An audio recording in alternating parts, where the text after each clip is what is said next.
Il ne manquait plus que le GLK à Mercedes pour concurrencer le BMW X3 et l'Audi Q5. Il arrive un peu tard, c'est vrai, mais face à la conjoncture actuelle, ce sont surtout les SUV compacts qui ont du succès. Le GLK devrait faire partie de cela déjà parce qu'il hérite de plus de 30 ans d'expérience de Mercedes en la matière.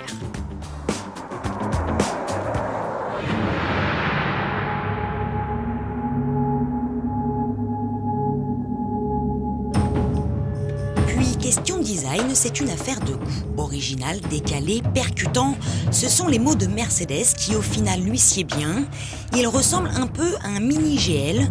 Il saura séduire, c'est certain, mais déplaire aussi. Au sein de l'équipe de Maxi Test, on avoue préférer l'allure trapue du BMW X3 ou le style traditionnel de l'Audi Q5.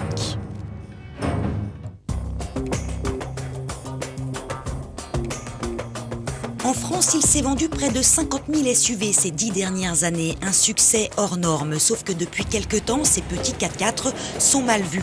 Pourtant, beaucoup de progrès ont été faits en termes de consommation et de pollution, et aujourd'hui, la majorité d'entre eux ne polluent pas plus que de simples monospaces.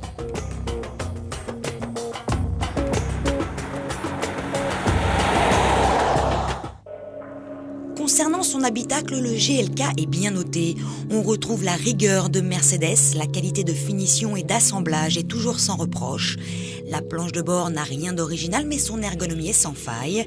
Enfin, les places arrière sont accueillantes.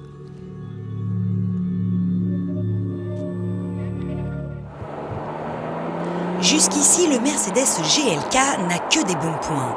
Cependant, pour son lancement, seuls 3 V6 sont disponibles, un diesel et 2 essences. Il faudra patienter jusqu'à 2009 pour voir un 4 cylindres diesel et aucune petite motorisation essence n'est prévue.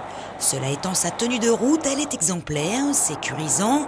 Malgré une légère prise de roulis, son système 4MATIC est efficace. Le tout accouplé à la boîte de vitesse 7 G-tronic, le GLK se montre aussi très confortable et très bien insonorisé.